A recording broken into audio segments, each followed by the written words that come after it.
We're good? Good evening. It's my privilege to call to order this session of Bridgewater Township Council, today being Thursday, October 5th, 2023. In compliance with the Open Public Meetings Act of New Jersey, adequate notice of this meeting was provided on January 10th, 2023, with written notice and electronic notice provided to the Courier News and the Breeze, posting on the website and the bulletin board in the municipal building, and filing with the township clerk. A subsequent notice with revised live stream information was provided on August 15th, 2023. An attendance roll call, please. Councilman Cordilla?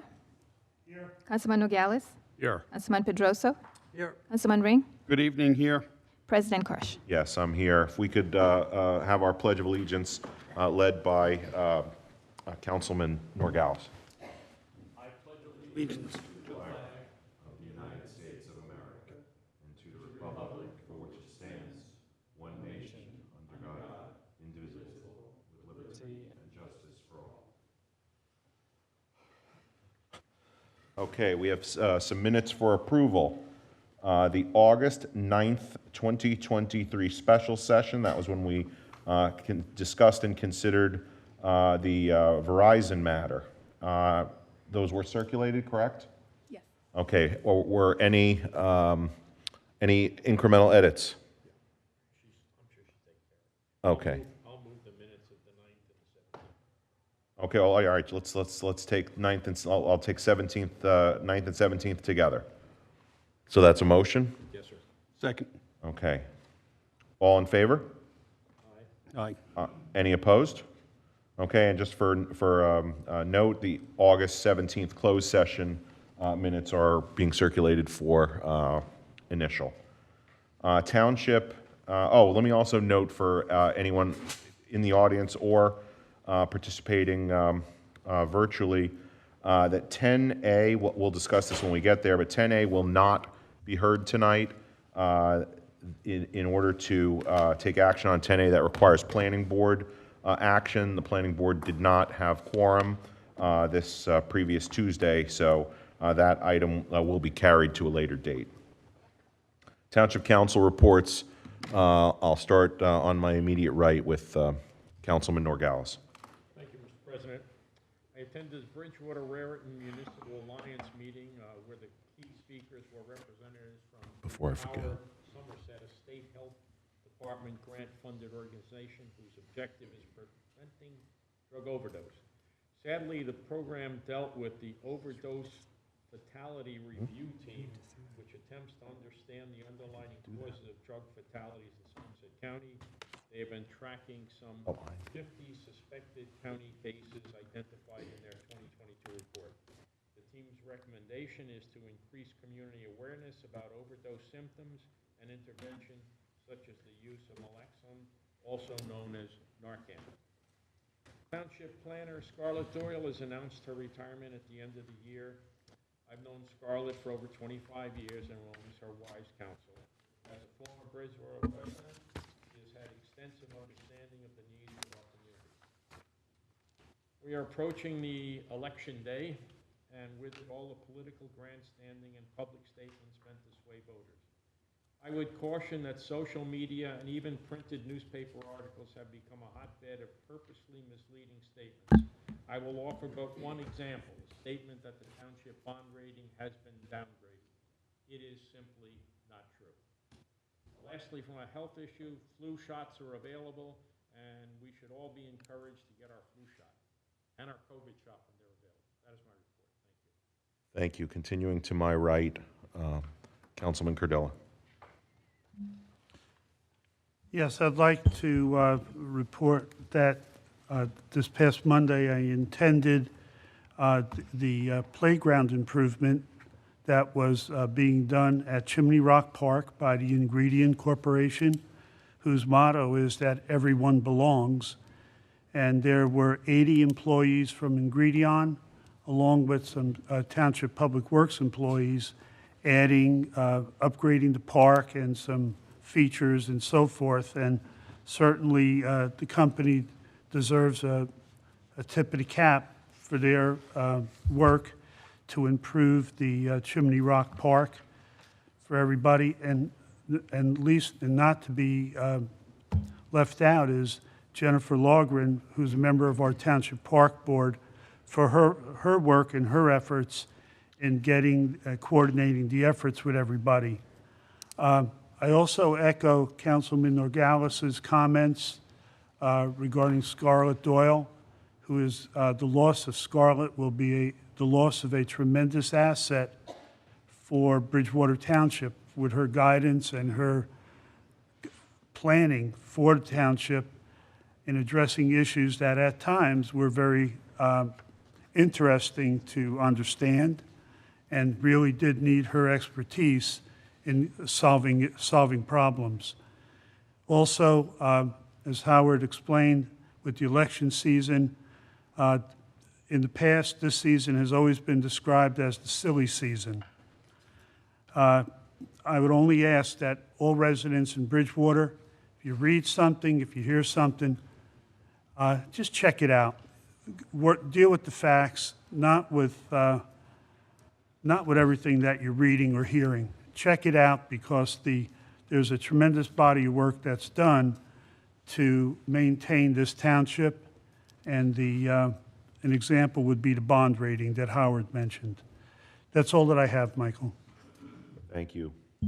Working out from the outside, Councilman Pedrosa. Thank you, sir. I don't have much to say. I just want to welcome everybody. Make sure your microphone is on. Yeah, isn't it? Not that I'm saying anything important. Can you hear me? Yep. Anyway, I just wanted to welcome everybody here to the council meeting. I see our animal shelter reps here. Welcome to the meeting. Glad to have you here.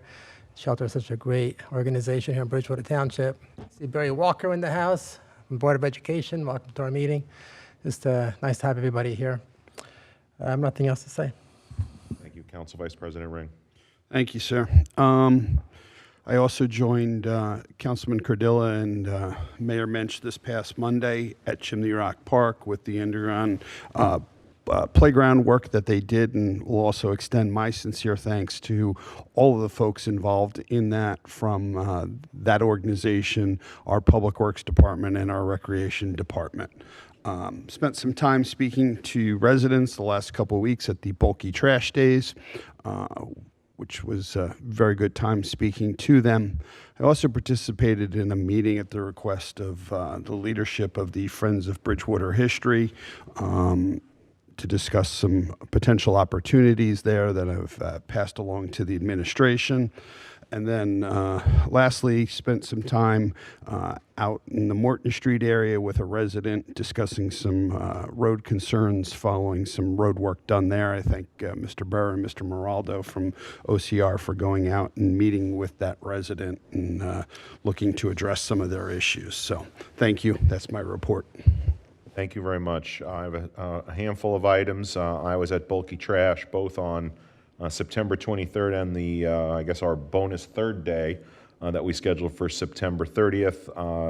The numbers, despite horrendous weather on the 23rd, it was still well attended. It was the highest volume of cars. So I guess the desire to remove items from your home is more than the poor weather that day. And then we added that one, the 30th, just to ensure that we were providing outstanding service to our residents. On October 1st, I had the privilege of attending the Bridgewater Chinese American Association Mid-Autumn Moon Festival, celebrating harvest, family union, and giving thanks. That organization is capably run by Henry Wang. Earlier this week, made a shelter visit to kind of preview what we're going to see in a little while. So great to see familiar faces, both in the room and the ones that are out in the hallway, joining us very, very soon. Upcoming, I don't typically state what's coming up, but I do have a very important item on my calendar, an event that I'm going to be going to. Just give me a quick moment to get the details. Next Wednesday evening, the 11th, there is a session, a community call to action, a panel discussion about handling the rise in anti-Semitism in our schools. I had an extensive conversation with Rabbi Dan Selsberg from Temple Shalom. Unfortunately, there are some antisocial behaviors going on. This is not limited to Bridgewater. This is not unique to Bridgewater, but there are some very troubling behaviors going on in communities across Somerset County, New Jersey, and beyond. So this session, as I noted, is on Wednesday the 11th at 7 o'clock at Temple Shalom. There are three panelists, one from the U.S. Attorney's Office, another from the organization Civil Rights New Jersey, and another from the Anti-Defamation League. So, I know that, we're all concerned about making sure that this is an inclusive community where everybody feels comfortable, and in this case, where there is a threat to it, hopefully one way of advancing in a positive way is to hold this event next week, which I'll be there, and also have particular interest in understanding how municipal government can potentially play a role. Also coming up in October, details still being worked out, but there will be the annual food drive sponsored by Bridgewater Township and Bridgewater United Soccer Club that benefits Food Bank Network of Somerset County. Just as a reminder, the soccer organization has 84 in-town teams, 18 travel teams, and over 1,200 players. I think I need to speed it up. There'll be a collection tent. They're looking for non-perishable foods. Basically, these bags are going to be in play. And then I just want to finally make a quick mention about Scarlett Doyle's pending retirement. I had the privilege of working with Scarlett both on the zoning board and on the planning board for about 10 years.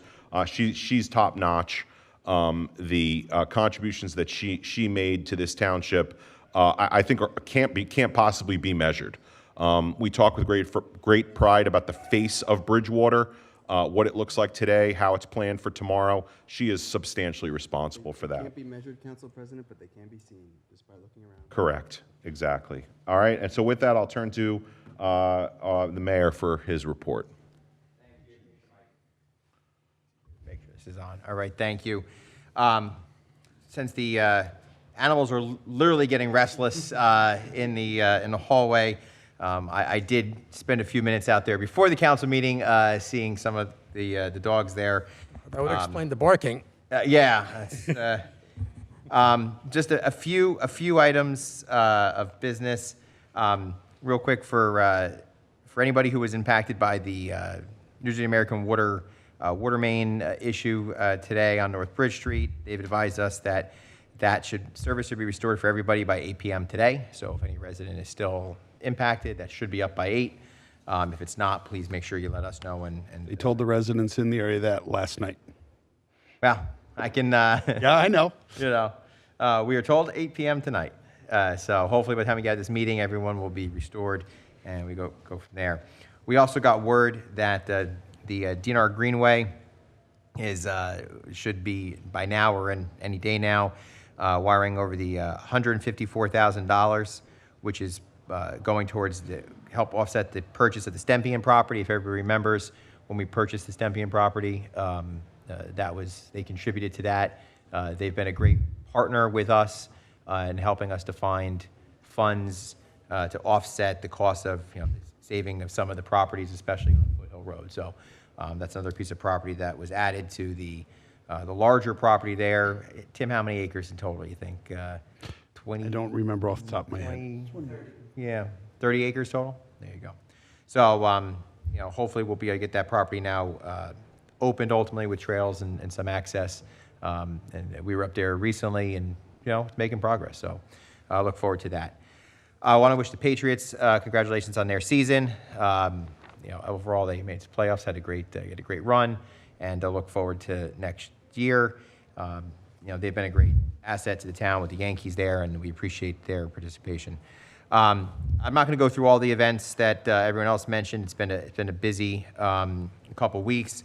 I do want to again join in thanking Gridion for providing equipment for children that don't have access to equipment the same way that everyone else does. I mean, that was really something the town needed, and it's something that the families who are going to be impacted by it are going to be really greatly enhanced in their ability to enjoy our parks here in Bridgewater.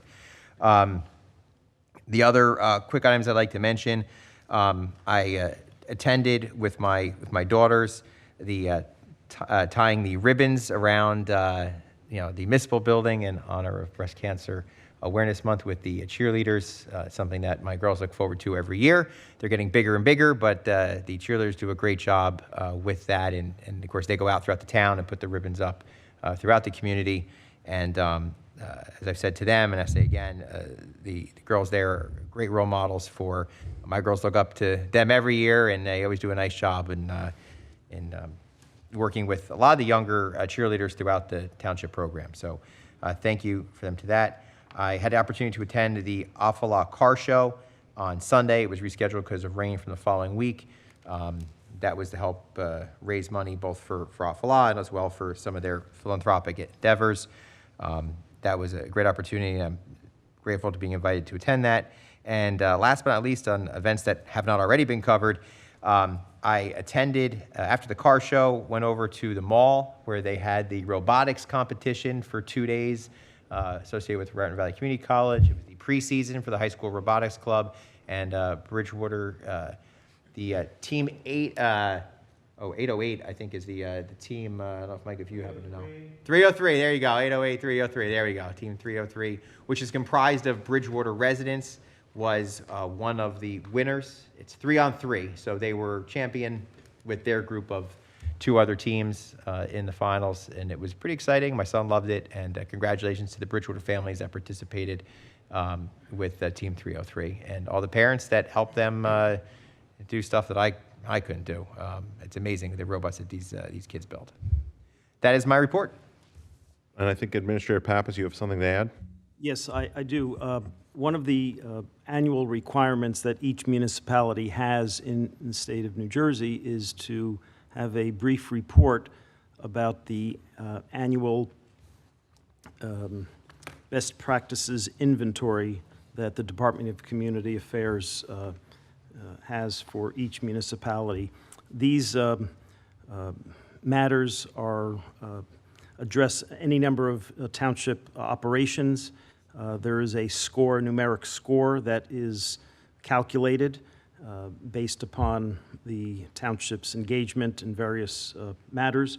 And pleased to report that Bridgewater Township once again has exceeded the requirement.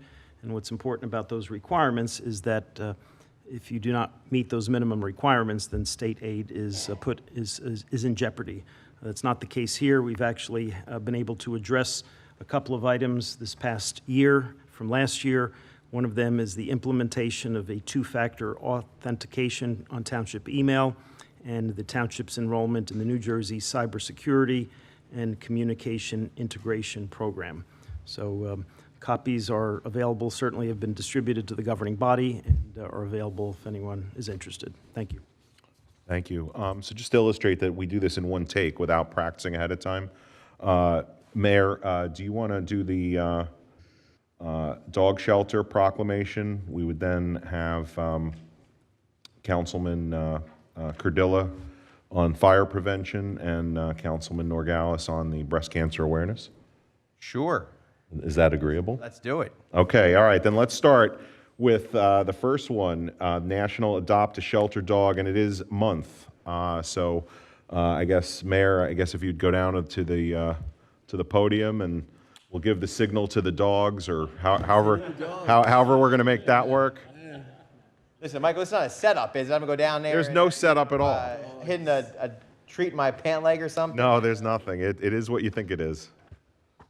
Oh, I'm gonna take one home. I'm taking one home. You're taking one home? Taking one. I'm taking the little one home because I have a little place.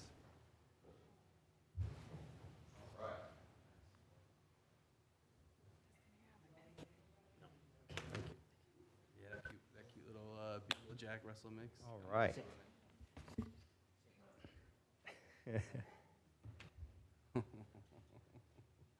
Brian, you want to say a quick few words about the shelter before I read the proclamation and talk a little bit? Tell us who's here, and both the animals and the people. Don't leave out either group. And Awesome. Well, first of all, we have Dan over here. He's our shelter kennel manager.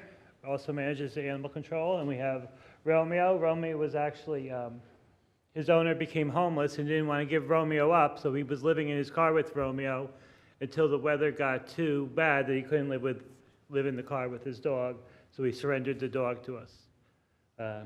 Romeo, being that he was with his owner 24/7, had some separation anxiety issues, so we worked with him, and he's doing very well. He's a very nice disposition. This little guy is Riker. He's up for adoption at the shelter, about 4 months old. Right behind you, Brian. Chris wants him. Not the dog month, but all year we do well with the dogs. We do in between 500 and 550 dog adoptions a year, as well as that many cat adoptions. So we do in between 1,000 and 1,200 a year adoptions. And we wouldn't be able to do that without the support of the council and the townships keep us going. So we just wanted to thank everyone for their support. And Brian, do you want to just also acknowledge your board members that are here? Your board members that are in the audience? We have two of our board members. We have President Jim, and I'm not good with his last name yet, so I should have practiced if I knew I was going to call out. And we have board member Joan from Bridgewater also. So.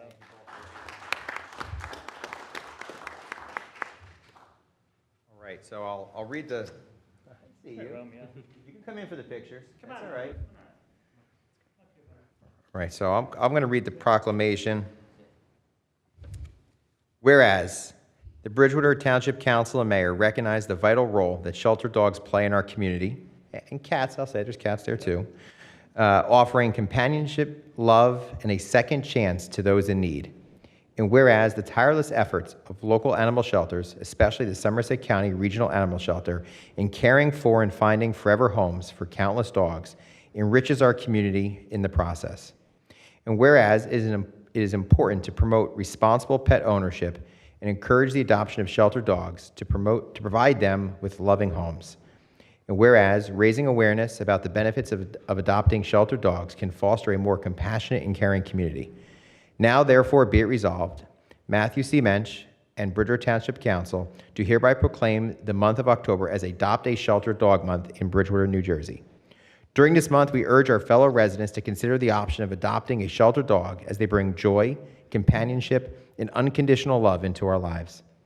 We further encourage all citizens to support and visit the Somerset County Regional Animal Shelter and meet the dedicated employees and volunteers that make the shelter so special.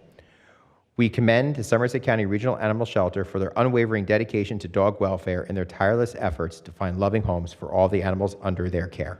Congratulations, and thank you very much for the work that you do.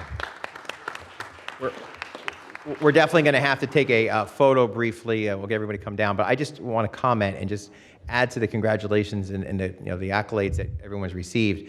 It was probably about 6 or 7 years ago when there was a movement at the time to close down the shelter. People thought that maybe we should just outsource the services and move on to a different method for providing for our animal control needs. And you talk about being able to see how many people the shelter touches when you saw the outpouring of support from all levels of our community. And I was glad to be a part of that council that made sure we committed to the shelter.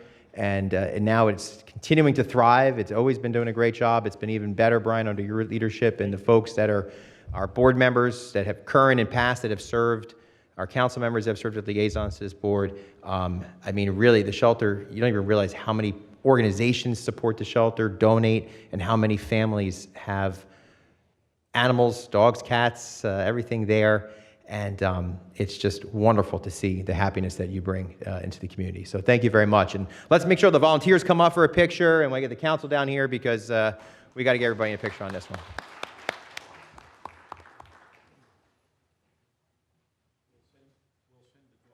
Yeah, I'm coming down for him. I'm not going to be in the picture hour, but I'm going to come down and say hello after.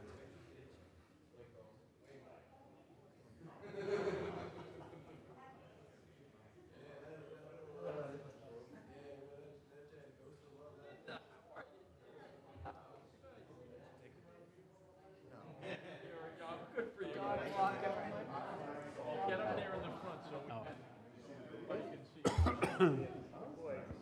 adoption papers with you? Chris, you want me to see if he's got adoption papers with him? What's that? You want me to see if they have adoption papers with him? Sounds like we have a,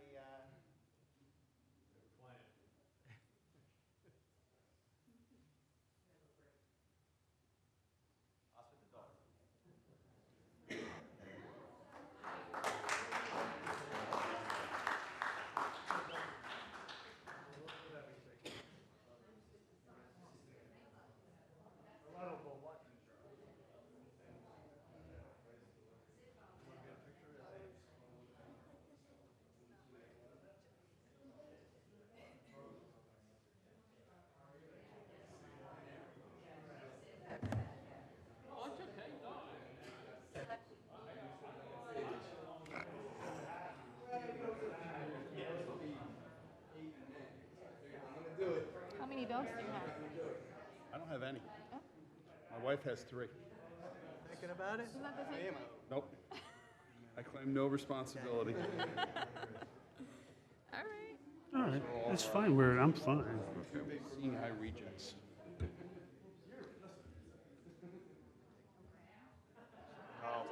That'd be a bad idea. They do that to dogs? So if you don't pass the training program, you're booted. Yeah. So, It's too much pressure for a dog. yeah. Well, that, and, like, the first one we got, she had an issue with her eyelid. Eyelids? Yeah, which required her, you have to wipe her eyes once a day. Which is no big deal. My person is. Oh, they can't see that. So she got booted from the program. Oh, man. So, you know, Not a total reject. no, she's just a special needs dog. Yeah. That's a tough act to follow. I don't know. That's a tough one. know. That's a tough one, Council You President. handle the pressure. I'm not sure how the rest of this meeting's going to go. Yeah, I don't know.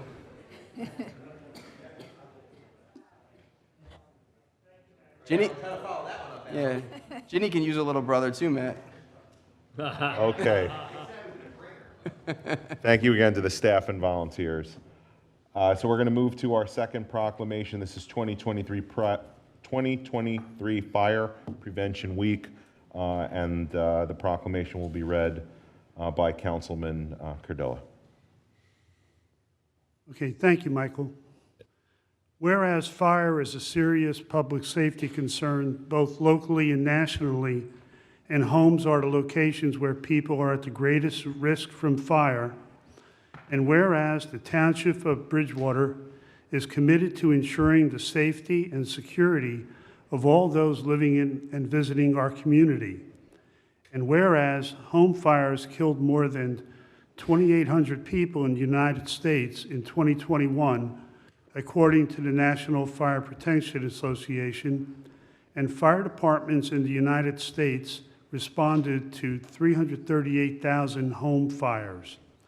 And whereas the 6 volunteer fire companies serving Bridgewater Township, the Bradley Gardens Fire Company, Country Hills Volunteer Fire Company, Findern Engine Company, Green Knoll Volunteer Fire Company, the Martinsville Fire Company, and the North Branch Volunteer Fire Company are dedicated and selfless organizations composed of brave individuals who work tirelessly to protect our community from the devastating effects of fire.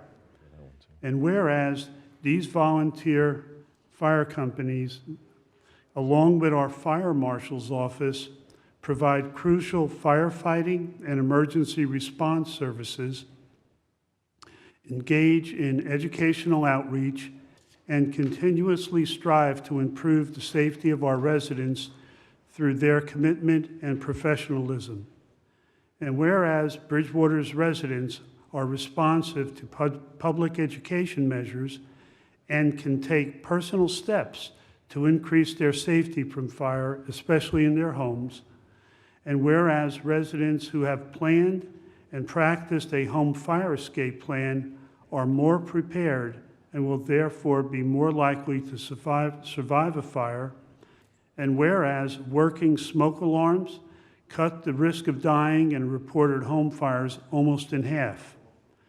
Therefore, I, Matthew Mensch, Mayor of Bridgewater, along with the Bridgewater Township Council, do hereby proclaim October 8th to the 14th of 2023 as Fire Prevention Week, and I urge all the residents of Bridgewater to take this opportunity to learn more about fire safety, encourage and practice fire prevention practices, and express our gratitude to our Bridgewater volunteer firefighters for their outstanding service.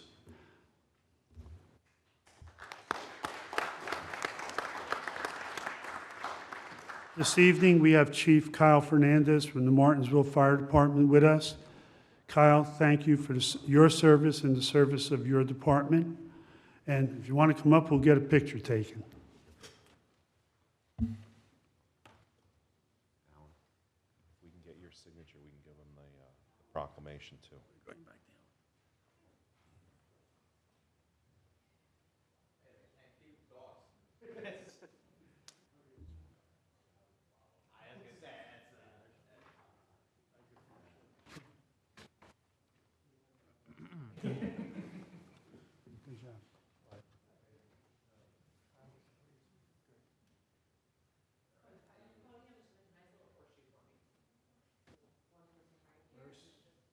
Where's Kyle?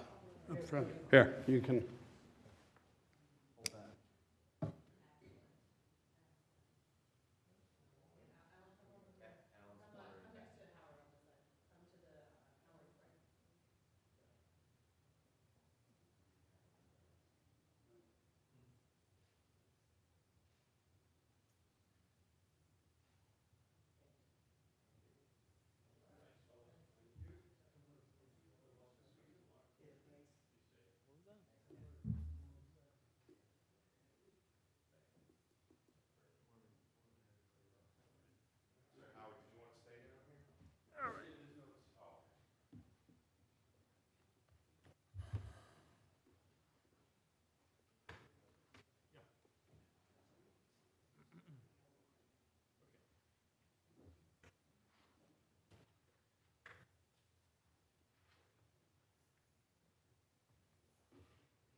And our third proclamation tonight is National Breast Cancer Awareness Month.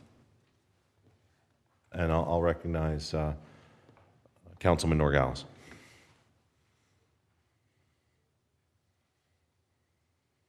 Good evening. Before I read the proclamation, I'd like to ask one question. Is there anyone in this room right now who, either directly or indirectly, has been impacted by breast cancer? There's a lot of us. Thank you.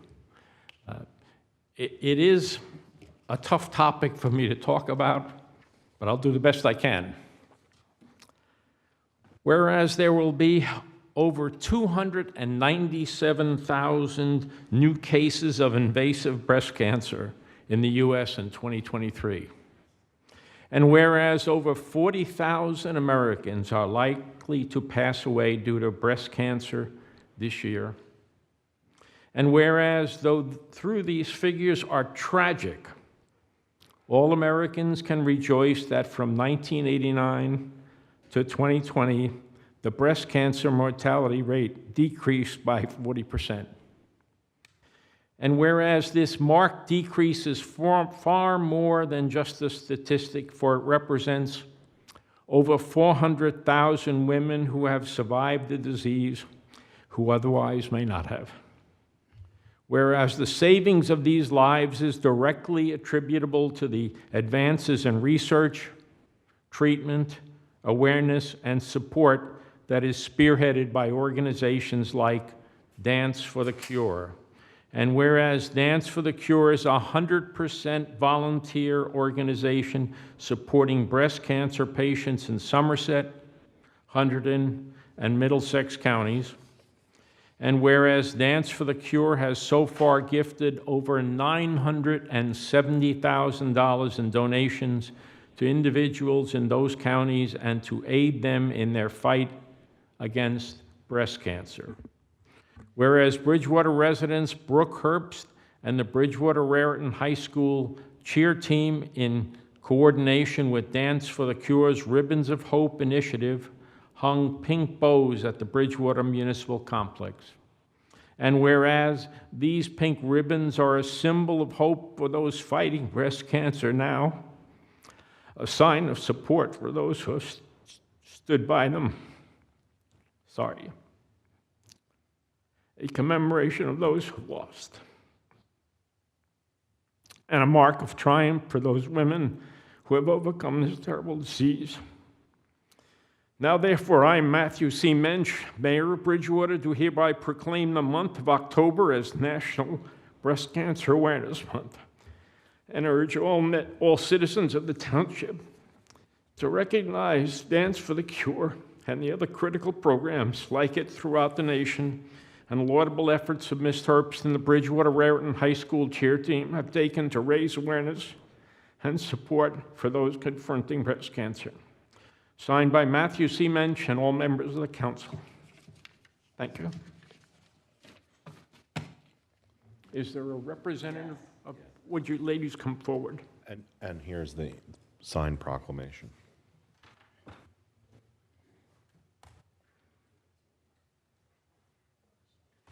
Yeah, we can do that.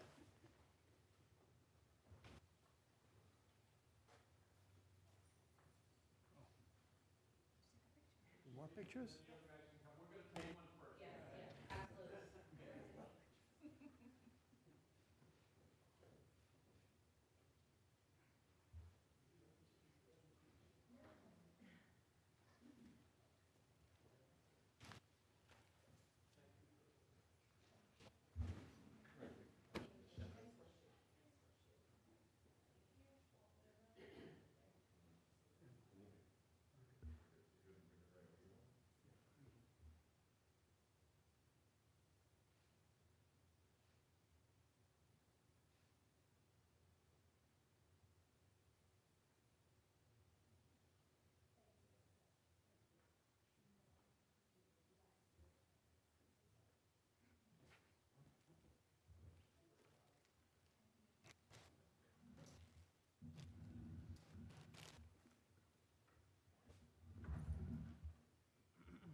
Okay, we have at number 8 our presentation, Capital Roads progress and USDA updates. So we'll recognize Tom Genova, our Director of Municipal Services, and William Burr, our Township Engineer. Thank you, Council President.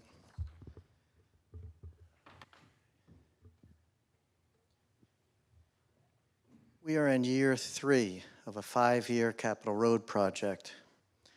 Of the approximate 667 township roads, 200 have been completed since 2020.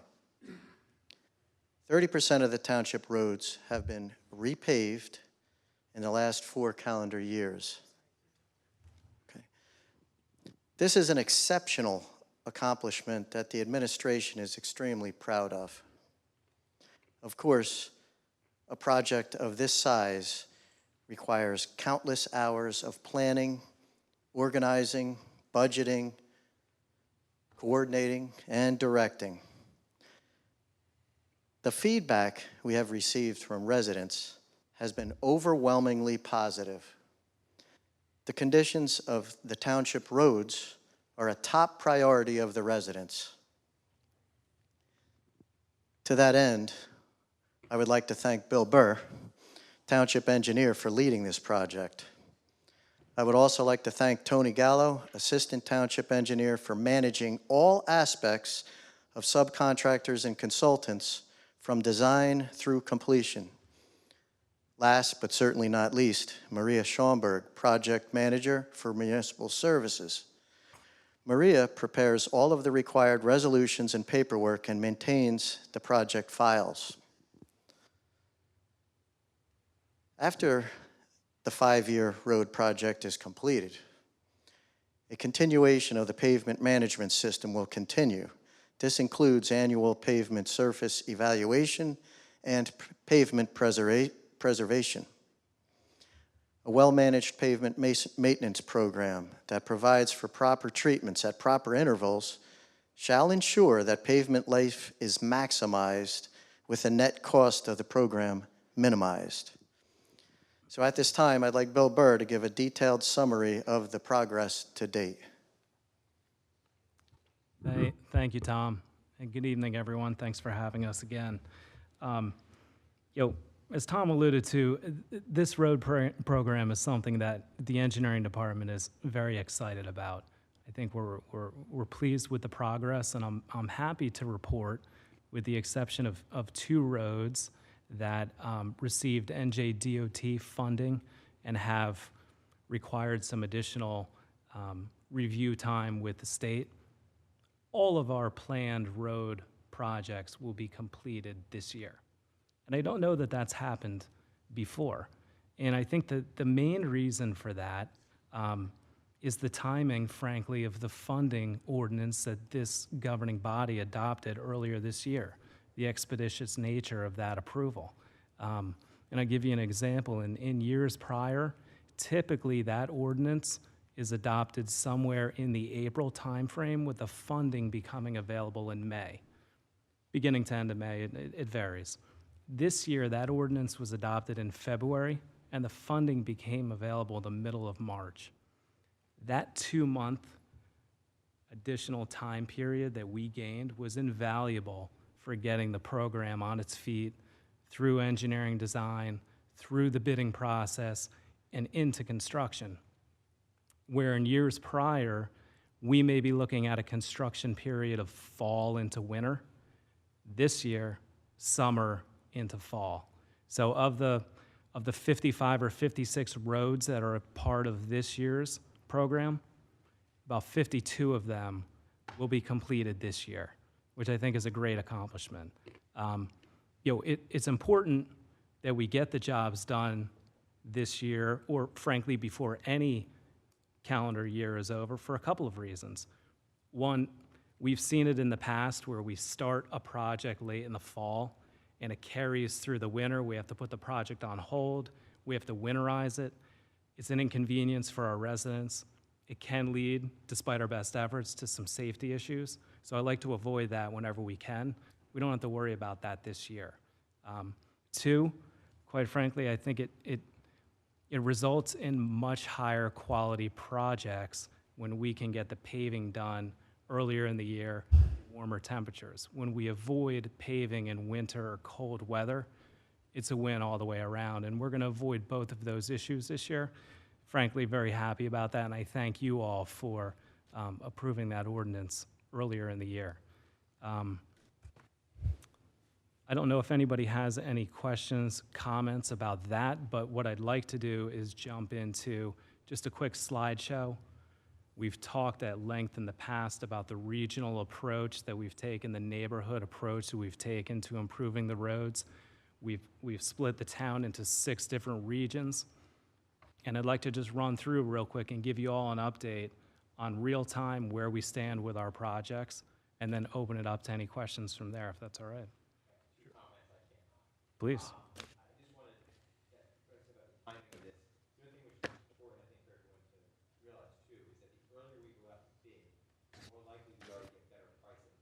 Good point.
So- make a comment? Please. Some people may think all we're doing is paving roads, but it goes much farther than that. It's paving, rebuilding in some cases, putting in curbing or replacing curbing, doing drainage work, sidewalk work, even the place between the driveways. I noticed on one of the streets, we're putting concrete in all the spots, in the right spots, next to the neighbors, the driveway. And I think it's a fantastic program. And I want to thank both of you for being, and your staff, because I know they do all the real work, and you guys sit there and get the glory, but seriously. But thanks for what you do. Thank you. Before we proceed, want to confirm this presentation, we're seeing it on our screens.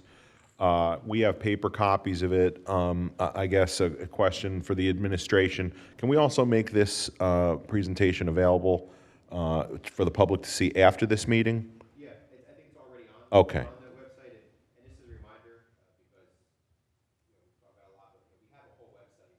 Council knows, reminder for everybody, the ourbwroads.com website has up-to-date data, date, but I'll just say week to week anyway, but it's up-to-date information about the status of all road projects that we've done, that we are doing. So if any resident ever sits around and says, hey, I thought my road was supposed to be done, is it being done? What's happening with it? Residents can go on and say, okay, it's still an engineering review. So that is all on our dedicated website. Okay. So, Bill, as we go back to you, certainly giving us an overview is I think highly valuable. The specific roads and are in the presentation, and individuals can access it that way. Okay. Well set? Yep. Okay, let's take a look, Region 1. So this is in the southeasterly portion of town. What you see on your screen is you're gonna see, as we shuffle through the 6 screens, you're gonna see 3 different colors on a number of the different roads. The roads that are colorized in blue, those are roads that have been rebuilt from the time period of 2020 to 2022. The roads in orange or green are 2023 roads. Green meaning roads that are complete, orange meaning roads that are still under construction as we speak. So when we take a look at Region 1, you can see all the blue roads, and they do follow that neighborhood approach. You see the neighborhoods of blue roads, clusters that have been improved over the last 3 years. The green roads were completed this year. So the green roads in the center bottom of the screen, Fulton Ave, 1st, 2nd Street, or 2nd, 3rd Ave, DeSoto, and the like. And then we also just completed Billion, Klein, Morton, and Frog Hollow. Now, when I say these projects or these roads are completed, they've been repaved. They're what I would call substantially complete. Any number of these projects still have some punch list issues that have been brought to our attention, which are normal course of action for these projects. We're aware of the issues. We're working with the contractor and our consultants to the best that we can to get them addressed and get the projects 100% complete, as quickly as we can. So that's Region 1. Sorry, just to clarify to that point too, I think for the public's benefit, it's important to know, they don't get paid a penny, the contractor, until the project's fully complete. 100%. So when they have punch list items, That's correct. So every time we pay a contractor a partial payment, we will hold a retainage amount that is allowed by law depending on the amount of the invoice. So normally it's 2% retainage that's held, or frankly, work that's not 100% complete, some portion of that work would be held. So you're absolutely right, Councilman. Nothing's getting paid out until the work is done and done correctly. Region 1 was the area, when we first did the road assessment, universal road assessment, that had 6 of the 10 or 7 of the 10 worst roads in town were in this area, and it was a lot of the roads that you see that are now blue. We spent a lot of time in that area trying to get to the worst roads, literally the worst roads in town. One of the things that Tom had mentioned earlier about, we finished this 5 years, what the hope is that some of those roads, they may be smaller roads, but because we're literally rebuilding them, because they've deteriorated to such a point where it's constructing a brand-new road, obviously the cost of that goes up. So we're doing less mileage for more money. The goal here is that when we finish the 5-year program, that we're going to have, hopefully got to all of those roads that need to be rebuilt. So when you're into year 6 or new year 1 or whatever that looks like in 2026, we're now talking about roads that need to be regularly repaved because their time is up. We're not rebuilding roads from bottom up, and therefore we're going to be able to do just as much or more roads for less dollars because the road work that's being done is less costly because it's regular maintenance, it's regular upkeep, it's not rebuilding like we had to do in Region 1 for those roads. Could I just interject one point? I'd like Bill to elaborate on Billion, Morton, and Klein, because that project, when when the mayor first took office, this was a project that had been lingering, and there had been a rather expensive proposal that Mr. Genova and Mr. Burr studied. So touch on that because it's very significant.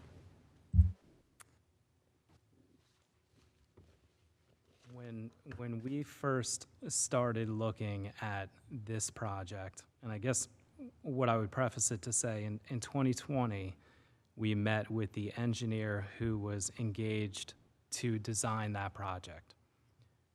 And when we first met with him to review the design was valued at about $4 million, which was about over double what the township had estimated. So we made it a goal to work with that engineer and come up with a way that we could, frankly, economize the project, thinking about different design techniques, different ways of administering the contract. And what we came back with, because the project included full sanitary sewer rehab, as well as drainage improvements and full road reconstruction, because of the sanitary component was a specialty item, we decided to bifurcate that portion from the project, which allowed us to specialize on engaging a contractor that did only that type of work. That project, or that portion of the project, was done last year, the end of last year into the beginning of this year. We then focused on the normal or the typical road reconstruction components, which is the drainage and the road resurfacing. We then packaged that project into a second bid, again, making tweaks to the design to make it more cost-effective, but frankly, still have a functional project. We were able to deliver both projects within the original budget that the town had set aside at this point, probably in 2018, but it was several years in the making, and I think if you were to drive down the road right now, I think with the exception of a few issues that we're aware of, punch list issues, I think it turned out really well. So I think it was a pretty good case study in, the evolution of these projects, for sure. Good? Okay, let's jump over to Region 2. This is southwesterly portion of town, down Milltown Road area. And the screen has a bar through it only because we try to compress mainly 2 different areas of that region. But again, you can see in blue, there was a focus on improving, the roads around the Ardmere Park over the last several years. You can see in green some of the roads that were more recently completed.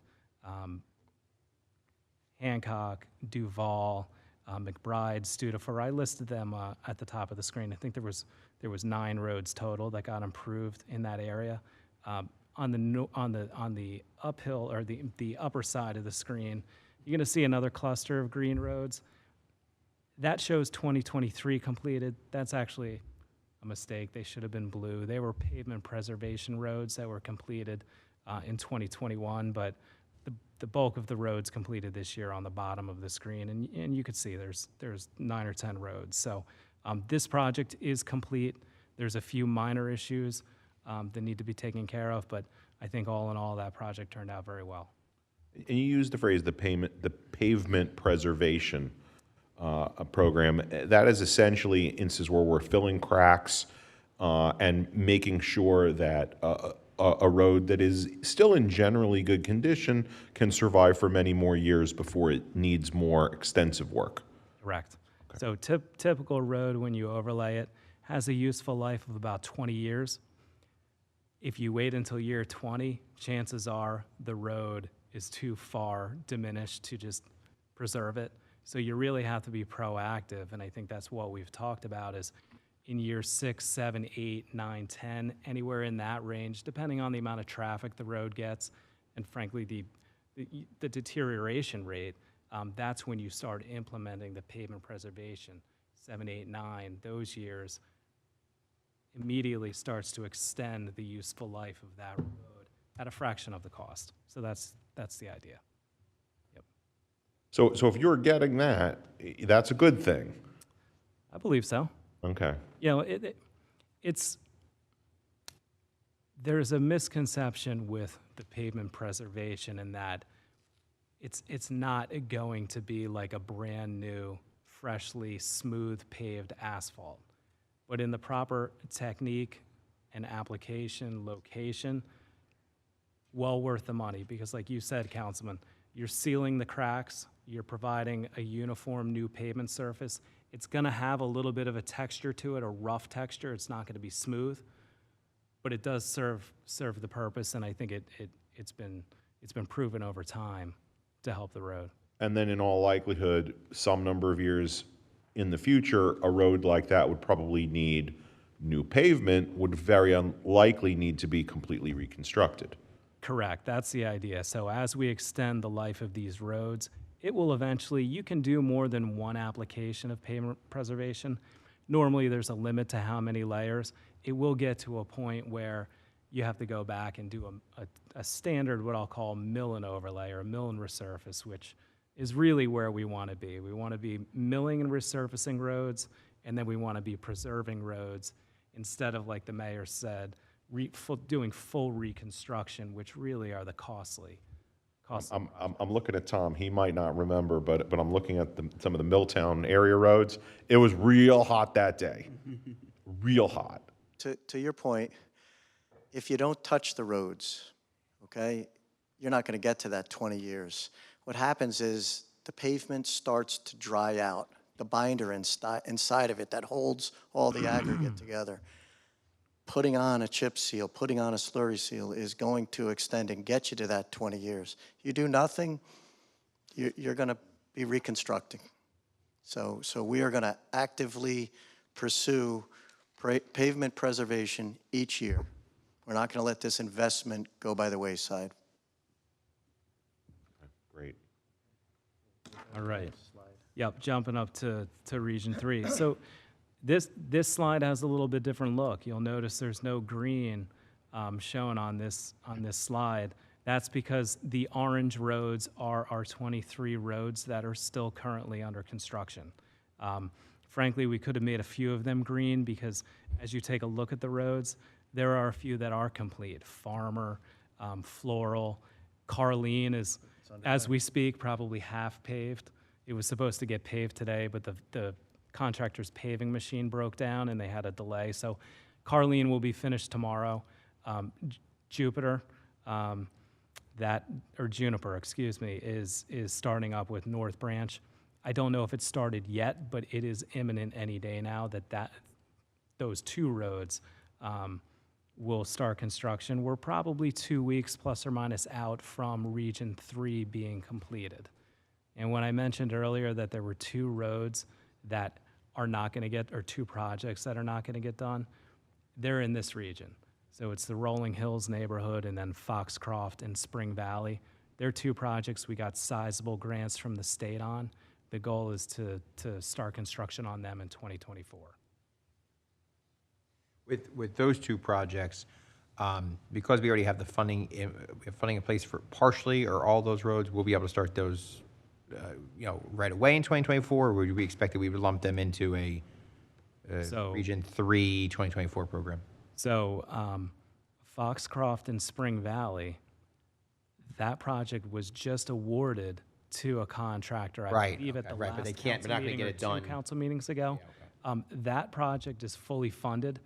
And the second we have a break in the weather in the springtime, we're off to the races on that project. Right, okay. yeah. Rolling Hills will, one's gotta go. will follow shortly behind, but Rolling Hills is in a much better position because the design on Rolling Hills has already been 90% complete. So that project will hit early in the year as well. Yep. Okay. So just threw in a couple of slides just so everybody can see, pictures are always, I love looking through the pictures, but this is just a sample of Farmer Road. You can see on the left what it looked like before. On the right is what it looks like now. And I can tell you, I was just down there. The residents are so happy. I see them walking around.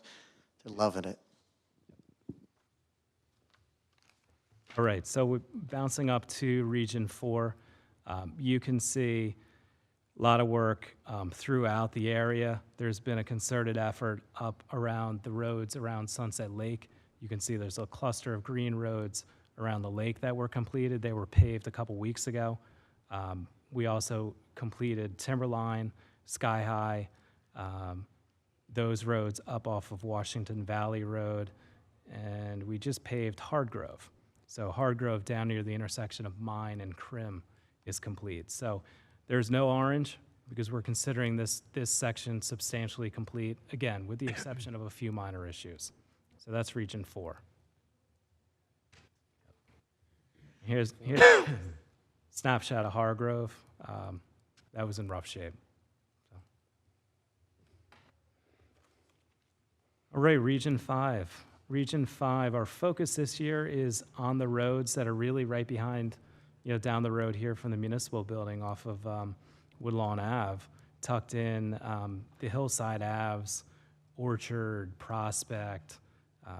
You can see them listed. Most of them are shown as orange. They are currently under construction. In fact, I think we have 3 roads that have been milled out, and we're just waiting to get them paved shortly here. But the contractor over the next few weeks is going to be wrapping up those roads. I would expect by the end of the month, Region 5 should be complete. So we're getting there on that one as well. Again, a couple pictures. Here's Prospect. That's a view. That's a view of Prospect, I believe, from White, looking back towards Woodlawn. So it was in pretty rough shape, and you can see new pavement looks good and evened out the edges, fixed up the drainage a little bit, and I think it turned out really nice. In our last section, again, all green. You can see there's been a lot of work done in blue down along the Route 22 corridor. In fact, we just finished several roads that were part of our 2022 program. That's the section of Vossler. Anybody that's been on Vossler between 22 and Hillcrest notice is brand new. Washington Ave, Washington Road, Middlebrook Road, the lower stretch of Woodland Terrace. Those roads were completed. They were carryover mainly because the gas company came through with an extensive project to replace gas mains within that almost all of those roads. So that held up our ability to pave. We did just get that project done, so all those blue roads are completed. But you can see the green ones. At the top of the screen, we finished paving Eastbrook, April, and Mayflower. We've paved the loop road of Loft Drive, and we just recently completed Weemac Road. So Region 6 is complete. Again, we have a few issues we're working through here and there, but we're actively engaged with the contractor. That's Region 6. Again, couple before and afters. That's Weemac. It was in poor shape. We tried fixing up the drainage. I think we were pretty successful. There's a few things we have to take a look at and make sure we're not negatively impacting some folks up there, which we are actively engaged in. And then I think the next slide, maybe a shot of Eastbrook up off of Washington Valley. Eastbrook was in rough shape. It was a curbed neighborhood, some sidewalks, drainage already in place. So other than paying attention to fixing the pavement the right way, I think it turned out well. Yep. Just a question, because you talked about the poor condition. Some of these roads, clearly, we're not, this is not 2 or 3 freeze thaw cycles. I mean, this is multiple years of systemic neglect. Is that a fair statement? I want to say even not just neglect, these were forgotten neighborhoods. They weren't paved, some of them, for 30 years. Of course they're blown up. Nobody's ever, done anything to them. If I may, part of the problem is 30 years ago, the rules were a little different. Now we're spending a lot more attention on it. I know there were areas down in Bradley Gardens that were summer homes. So I think they threw tar on the ground and said, build it, and covered it over and said, okay, that's a road. Yeah. We're paying the price of making it right now. Good point. Tom's going to jump in and talk a little bit about our sidewalks. Okay, in 2020, I contacted Chris Corsini's office, our township attorney, and I asked to consult with them and address municipal sidewalk responsibility and liability. It was concluded that the best practice would be to identify the problem areas and develop a database to prioritize the sidewalks in most need of repair, then proceed with repairs. To do so, we created the sidewalk maintenance program. Just like the capital road projects, the sidewalk maintenance program evaluates the condition of sidewalks where there are trip hazards. The contractor, Always Safe Sidewalks, utilizes saw cutting technology to repair trip hazards. This complies with ADA slope requirements and provides an enormous savings over total replacement. Now, when they do the evaluation, of course, there are areas that cannot be saw cut, and due to the severity of some of these issues, these slabs will be replaced under a separate contract. Now, again, we have a resolution tonight for Always Safe Sidewalks. On something like this, how does I know when we're out repaving a road, we sometimes look at the sidewalks, we're there, et cetera. But how does if a resident, some of these issues are very, very localized. It's one particular slab on one particular street. So how do we either learn about them, or if a resident has one that they're concerned about, how do they, what's the best way for them to contact us to say, hey, I got a problem in front of my house, or how do we learn about them? That's a great question. Sometimes they contact Public Works. We keep a database down there. Sometimes they'll go to OCR. A lot of the time they come into the engineering division. We compile all 3 of these databases into one, and we color code a map, just like you saw tonight of the roads. We color code. We try to go in and do neighborhoods. I could tell you today, more people are using sidewalks than ever since COVID. And the last thing we want is to have areas where there's trip hazards. We want them to enjoy. So yes, we are on top of that, and we are actually laying out next year's as well. So. Any questions on sidewalks, or can we move to the NRCS project?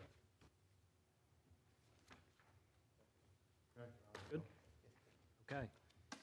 I was before you at some point last year, I think it was May, giving an update on this project. And this is sort of a piggyback or a next step from the FEMA funding that we were able to get through the public assistance in the aftermath of Hurricane Ida. And I think you heard at the last council meeting an update from Sergeant Edwards on some of the FEMA funding.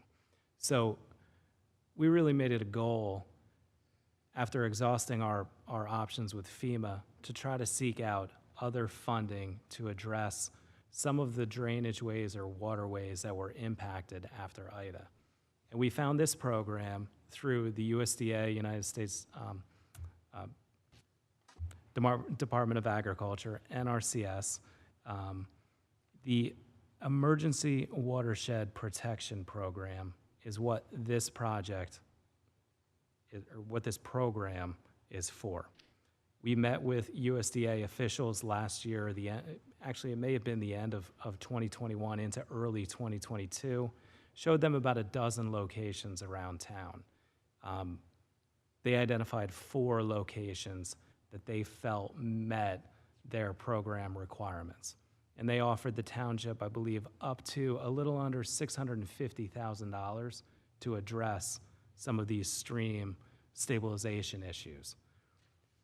We've engineered a project, got it approved by USDA, put the project out to bid.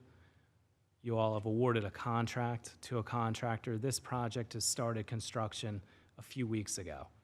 At this point, the first 2 areas, and Tom cycled through into the slides. So first area was on Brookside Drive, just downstream of the old dams in Camp Cromwell. So this is a culvert. You could see in the picture that's the pre-existing conditions crossing underneath Brookside. If we slide to the next one, you see this is the as constructed condition. It looks like a lot of rock, but that was the point of the project, to stabilize eroded stream banks. The contractor excavated down to bedrock, pinned boulders to the bedrock, and then stacked large riprap on top of that at an angle. So this has been proven to work in other applications, and I'm confident that's really going to help keep that stream channel stable. It was eroding onto the neighbor's property, causing flooding issues. The goal of this program is not to address flooding issues per se, but there's always that benefit when we do these projects that we can help. So this was area 1. This project is complete, pending final approval by USDA. So area 2, moving along, this road up Valley View. This is off of Tulo, off of Washington Valley.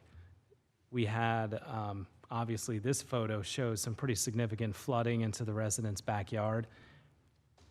While the program was not meant to address the flooding, if we move to the next slide, in that what looks like stone or boulders, in that is actually a township storm pipe that pre-existed, that drains the Valley View cul-de-sac and part of the road to that drainage channel. So that actually was the hook that USDA relied upon to fund that project. So we were able to stabilize a pretty significant chunk of that channel to protect our storm pipe. So that was area 2 on Valley View. That project is done at this point. The next one is on Long Road. This is a pre-existing photo. Doesn't look like much, but if you look at the center of the screen, that gabion basket is actually failed. It's tipped over onto its side. And you can kind of see the remnants of some soil on the right-hand side adjacent to the road. That's the way it used to be, or it should have been. So that was a defined channel of gabion baskets that the township had previously installed. After Ida, both sides of that drainage channel were compromised. So this program is funding, and if you move to the next one, this was last week. If you were to go out there today or tomorrow, this project is just about complete. And what you would see is new gabions lining both sides of that stream channel in front of the property adjacent to the roadway, stabilizing the edge of pavement. This is a during construction photo, but it's progressing well, and I think it turned out very nice.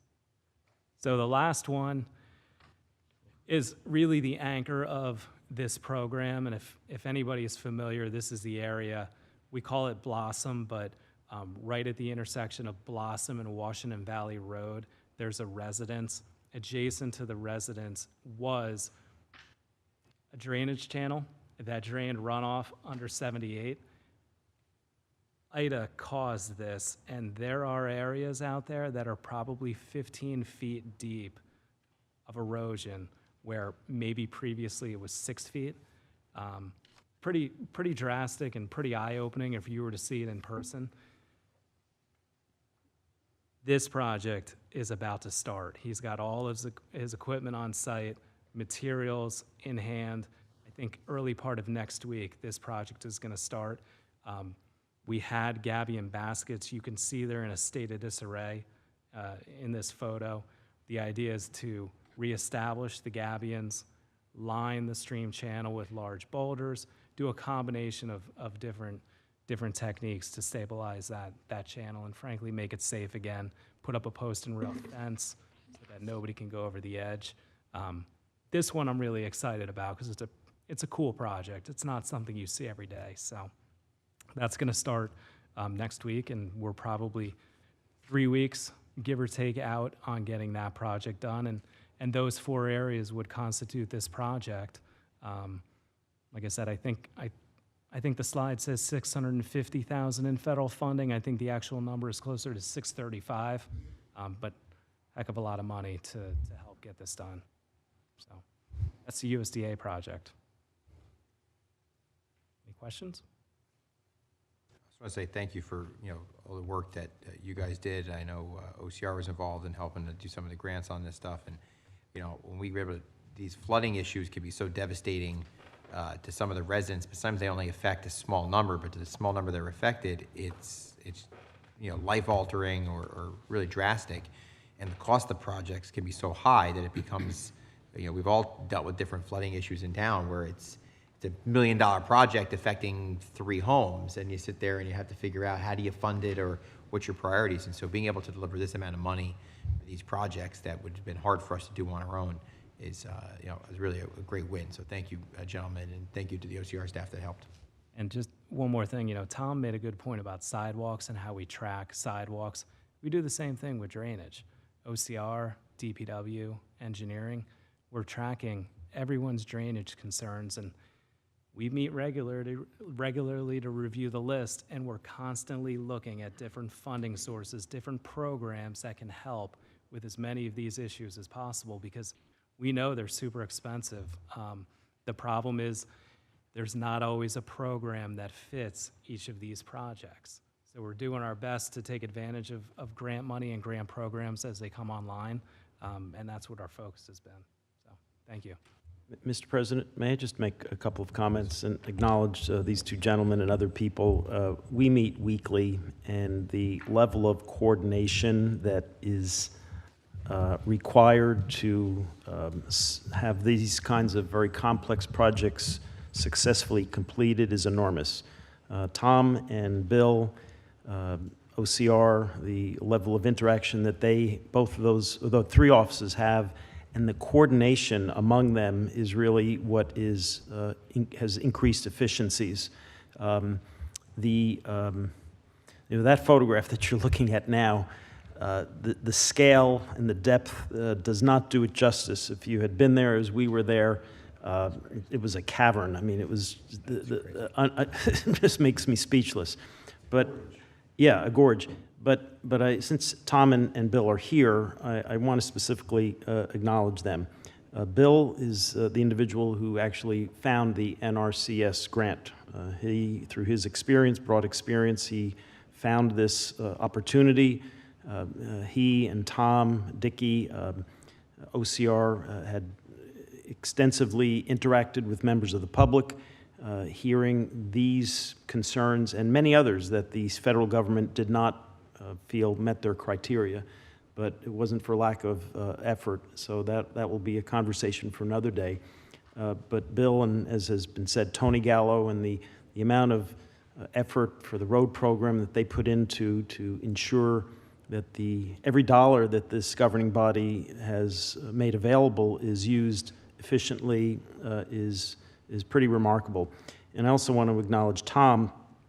His broad experience has really done amazing things, not just for roads. We hear him talk about sewers, but his understanding of construction and of infrastructure projects really has been absolutely invaluable, and I just want to publicly acknowledge them and thank them for their efforts.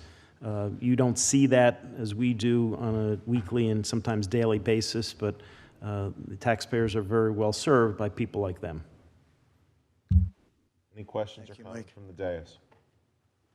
Thank you for a very thorough report. Thank you, gentlemen. Really appreciate it. Okay, moving to number 9, meeting being open to the public.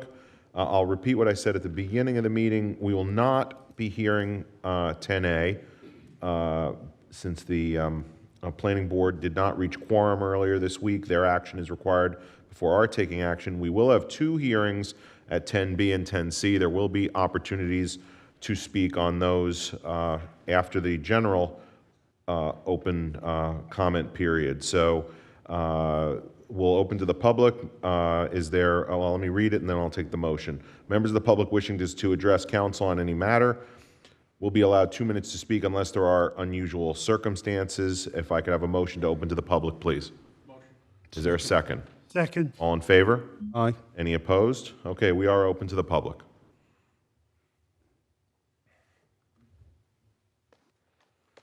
Name and address for the record. And do we also have the sign-in sheet there? Okay. Kathy Healy, 514 Jackson Avenue in Manville. I'm president of the Friends of Somerset Regional Animal Shelter. We are the volunteer group that was incorporated in 2002 to be volunteer support, do fundraising, and help partially fund the shelter. I stayed this long, I just wanted to give a thank you to everyone for your continued support for the shelter. We don't take that for granted at all, and we really do appreciate it that you people here recognize what a great job our shelter is, how important an animal shelter is in the community, how important it is to have pets in our lives, and what we do as far as animal control too. The shelter, we struggled for years way back when, not recently, is doing fantastic. It's supported, has a great shelter manager, great staff, a group of volunteers that it couldn't run without all of this. And their adoptions surpass each year. Last year we adopted out over 1,000 animals. Help every animal that comes through the doors. They don't all make it, but the ones that can be helped do get better and get adopted. So I just wanted to say, again, I really from the bottom of my heart, and everyone else too, thank you for being here, for supporting the shelter. And if some of you have never been there, I said, not down, just go right over there and come and visit the shelter. We don't charge to look. We won't force you to adopt anything. And I think you'll be quite impressed about how well run this tiny little shelter is. So thank you. Thank you. Thank you. Kathy, thank you for all your service. I mean, you've been involved in Phosphorus for as long as I can remember. Ever. And I think since 2000s. I was going to say, since the time I was on the council, you've always been 23 here. years. Yeah, you've been here advocating for the shelter, and thank you for Yeah, it takes a lot of love. work, and you do a great job. So thank you. And sometimes once you volunteer for something, And it's a valued partnership, so thank you. yes, we appreciate it. So thank you. Mr. Council President, if I Yes. may, having served on the board of the animal shelter for a couple of years and being the council liaison to the animal shelter, I certainly have bared witness to the fact that Ms. Healy is an invaluable asset to the animal shelter. And I also want to share in the mayor's gratitude for her service to the animal shelter and to the community. The Friends of Somerset Regional Animal Shelter are an extremely valuable partner to the animal shelter. They raise a tremendous amount of money for the shelter. They're actively involved in the shelter.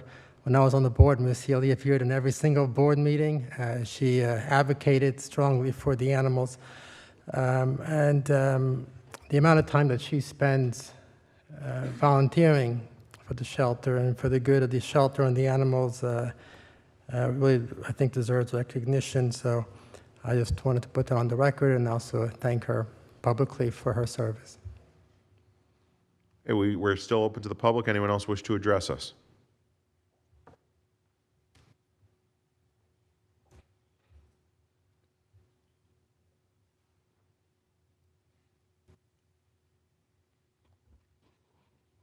Good evening, Kathy Franco. I live at Block 816, Lot 10.02. Let me start by saying that on the road improvements, I appreciate the improvements that were made on Weemac Road. It is the first time in 30 years that water has not rolled down my driveway, and I credit that to the engineering staff of the township when looking at our road improvements and listening to the residents on our street as far as the issues that we've had for decades. So I do appreciate that. I would hope, however, that The township also looked at the issues created on Hillcrest Road, which the water from Hillcrest Road continues to run down into the front of my property and through my front yard. But I am thankful for that. Second, I'm thankful that Mayor Mensch is here tonight, who attempted in his role as a member of the planning board recently to discredit myself and my husband as a former member of the planning board and claimed that my husband did not address traffic impact while he sat on the planning board. I have evidence via transcripts of planning board minutes and transcripts, not only of his questions during the COE hearings, but also the fact that the previous planning board hired an independent traffic engineer to review traffic reports related to the original Center of Excellence. My disappointment is that our mayor not only attempted to discredit myself and a former member of the planning board, but that he did that by stating publicly misinformation and false allegations. I have copies of transcripts identifying the questions asked by the previous member of the planning board members.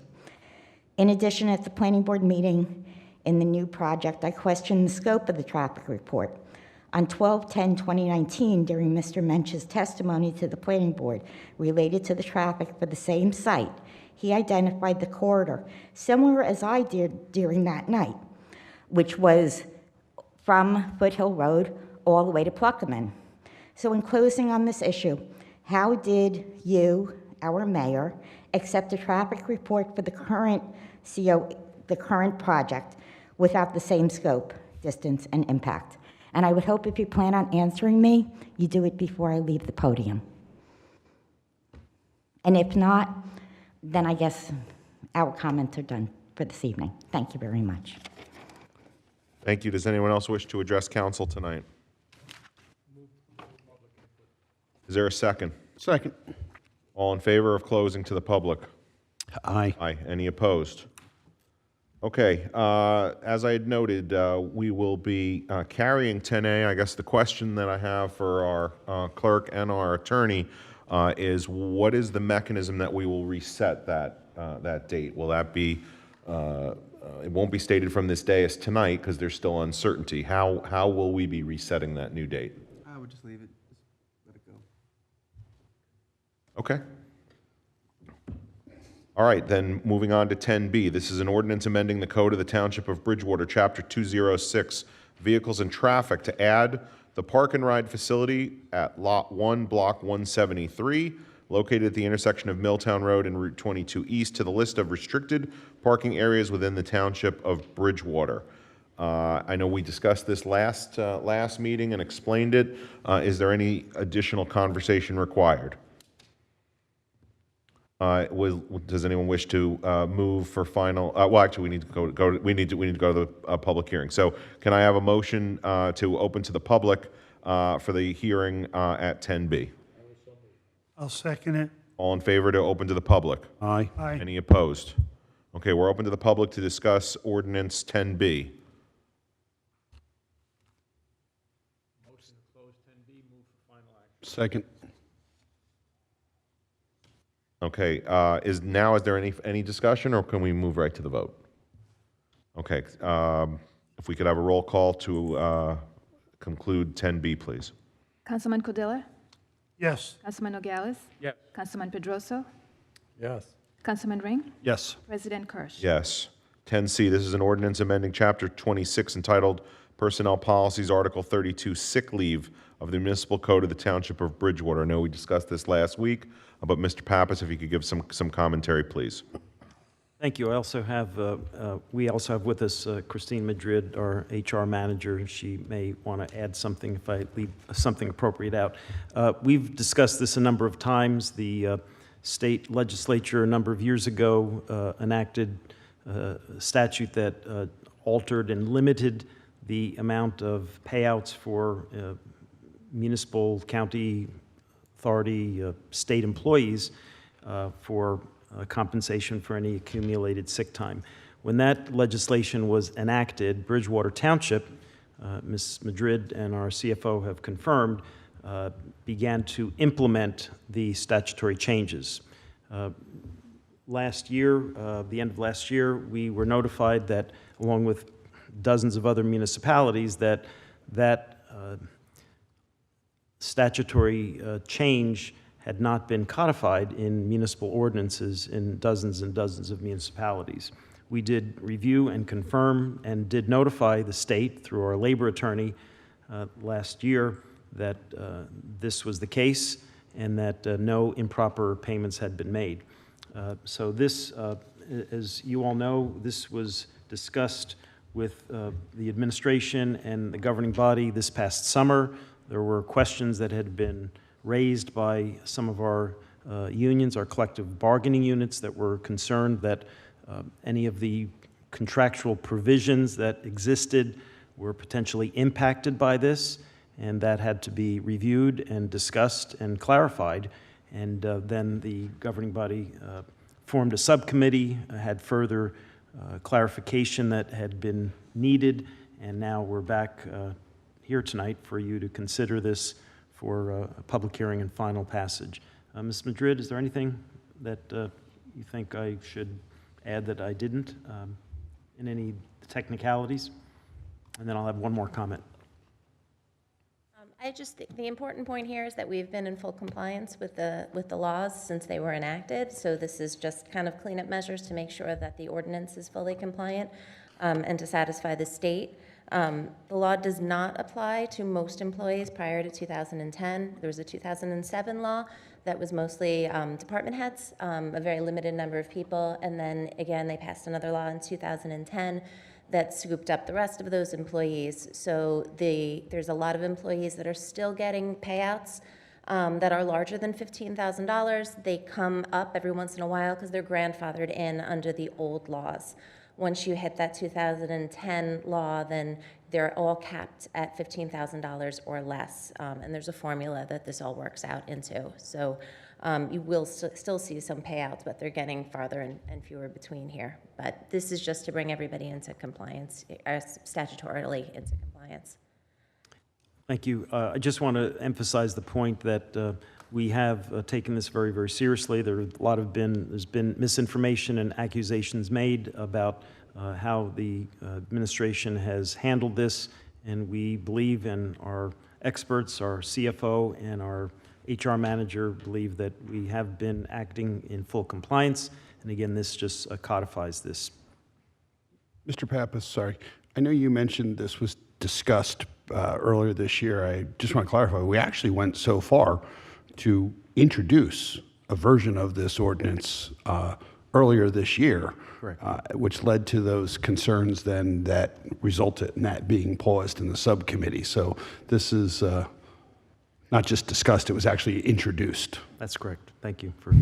We've also been working for a long time to get the collective bargaining agreements also into compliance. So it's been a long-term effort here to make sure that everything is fully up to speed. So if I can kind of restate what I think I heard from you, we can't just take action.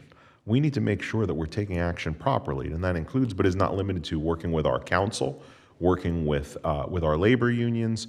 We need to make sure that we are, not only following the law, but we are treating our people the right way. So, this is not a matter of, here's your ordinance, here's your ordinance from Trenton, go pass it. We needed to come up with what was truly a Bridgewater solution. That's what we have here. That's what's been in progress for multiple months. And, as has been pointed out, no improper payments were made. We are in full compliance. Our policies were in good order, and the action that we are presumably going to take in a few minutes is simply to tie a bow around the whole thing. That's correct. Thank you. Go ahead. Is there anything left to do on this issue? Or is this final? This should be the final step. We just needed to clean up the ordinance, and that was the last step for full compliance. Any other commentary from the dais? Mr. Council President, I missed the prior meeting when this was introduced, but my understanding is that this ordinance is bringing us in compliance with state law, and whether we like or don't like the changes that are required by law, so we really have no choice. Is that correct? Is my understanding correct? Yes. Okay, thank you. Okay, hearing, Thank you, Christie. yep. Second. All in favor? Aye. Any opposed? All right, we're open to the public for the purpose of Ordinance 10C. Does anyone wish to address?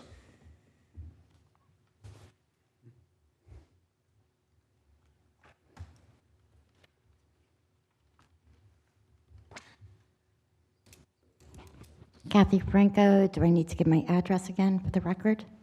You can if you choose. Block 816, lot 10.02. Under 10C, from everything I've read from the Office of the State Comptroller, it's my understanding that not only were there necessary changes to the ordinances, but there was a required audit, independent audit to be done. And I have not seen anything as a resolution or ordinance from this town council in the past year saying that there was additional payments being made for any kind of independent audit to be done. So that's part of my concern as a resident. I'm happy to see that the council is taking steps to codify the practices to assure compliance as we move forward. I recognize that when the audit was originally done by the Office of the Comptroller, that 95% of the 60 townships audited were found out of compliance. However, the majority of those townships got into compliance within 12 months. Bridgewater did not. And that's where my concern as a resident stands, is what was the delay? If other townships were able to do it, why could we not? That's really where I stand. I understand the collective bargaining agreement issue. I understand that those are all things that you have to work out, but apparently other townships, were able to get into compliance, were able to answer the Office of the Comptroller in appropriate fashion with a corrective action plan. And as a resident of this township, that is my expectation of this government, of this administration, is that if you are found to have a deficiency, that you address it. I worked in long-term care most of my career, and I used to speak with my employees that you have 3 opportunities to correct things. You get to find it yourself and correct it. You get to have a mock survey and identify a deficiency and correct it and come up with a corrective action plan. Or you get to have the Department of Health or the federal government, CMS, to come in and say, you have a deficiency, and then you correct it. So let's do it when we know that there's a problem. Let's correct it. That's what we're asking for as residents of this township, is do what we need to make sure that we're in compliance so that we don't risk losing state funding. Thank you very much. Thank you. Does anyone else wish to address council on this matter? Is there a second? Okay, any commentary before we go to a vote? Mr. President, if I can just make one clarification. The township was informed of this the end of last year. I think it was the end of November, early December. So I believe that this is significantly less than 1 year. And as had been said before, the council had introduced an ordinance in the summer and have given this appropriate due diligence as we discussed earlier. Mr. Pappas, is it true that either the township or our legal counsel or both have been in contact or have attempted contact with the state on this matter? Yes, Mr. Jacoby. And has there been any response? The communication on behalf of the township was by Mr. Jacoby, our labor attorney, who has had extensive communication through correspondence, documenting and addressing all of the points raised, and they have been fully aware of our position and our approach since December of last year, and so their response has been very limited, but we have been very forthright. And Mr. Jacoby has advised us, has reviewed all of our records, and is very comfortable with how we have responded. Okay, thank you. Any other commentary, or can we go to the vote? Okay, roll call, please. Councilman Cordilla? Yes. Councilman Nogales? Yes. Councilman Pedroso? Yes. Councilman Ring? Yes. President Kirsch? Yes. All right, we have no introduction of new ordinances tonight. Moving to our short list of resolutions. 12A is an award of contract to Always Safe Sidewalks located at 821 North Bethlehem Pike in Springhouse, Pennsylvania, 19477 for the 2023 sidewalk improvement project to Bertrand Drive, Colmart Way, Flanders Way, Freeman Lane, O'Keefe Road, Sally Court, Schaefer Road, and Terrace Lane in the sum of $50,258, and that will be funded through the 2023 Capital Fund, and we were essentially walked through that program just a few minutes ago. So is there a moved. motion? Second. And if there's no conversation, can we have a roll call at 12A, please? Councilman Cordilla? Yes. Councilman Nogales? Yes. Councilman Pedroso? Yes. Councilman Ring? Yes. President Kirsch? Yes. 12B, authorizing change order number 1. This is final change order decreasing the contract price from $815,655.48 to $758,797.33. That's a decrease of 6.97%, or $56,868.15. Authorizing acceptance of the project, release of the performance bond, acceptance of the maintenance bond, and final payment to CCM Contracting Incorporated, located at 336 Route 22 West in Greenbrook, New Jersey, 08812. For the 2021-4 roadway improvement project. This is the entire lengths of Cambridge Lane, Mark Drive, Muirfield Lane, and Talk Place, and that was all funded through the 2021 Capital Road Fund. A motion, please. So moved. Any discussion required? Roll call, please. Councilman Cordilla? Yes. Councilman Nogales? Yes. Councilman Pedroso? Yes. Councilman Ring? Yes. President Kirsch? Yes. 12C, this is authorizing change order number 1. This is a final change order increasing the contract price from $43,700 to $50,200. That's an increase of 14.87%, or $6,500, authorizing acceptance of the project and final payment to Frank Galbraith and Son Excavation and Demolition, LLC. They're located at 831 Raritan Road, Scotch Plains, New Jersey, 07076, for the Steel Gap Road demolition project funded through the Open Space Trust. Mr. Pappas, an explanation for the increase. Since Mr. Genova's here, let him elaborate. Okay, the project went very smoothly, and what happened during excavation of the, believe it or not, the basement floor, a secondary well was found. And of course, we have to close these properly through the NJDEP, and that is the exact cost to fill the secondary well up at the site. That's it. So I guess we get back 56,000 at B, and we gave back 6,500 at C. is a way of looking at that. 12C. Second. All right, and roll call, please. Councilman Cordilla? Yes. Councilman Nogales? Yes. Councilman Pedroso? Yes. Councilman Ring? Yes. President Kirsch? Yes. 12D, that's a request for waiver of fire permit fee in the amount of $100 for the Bridgewater Seniors Council. That's a nonprofit organization in connection with a Hindu New Year celebration scheduled for Saturday, October 14th, 2023, from 1 p.m. to 10 p.m. at the Bridgewater Raritan Middle School. Move it. Is there a second? I'll second it. All right, roll call. Councilman Cordilla? Yes. Councilman Nogales? Yes. Councilman Pedroso? Yes. Councilman Ring? Yes. President Kirsch? Yes. Do we have closed session tonight?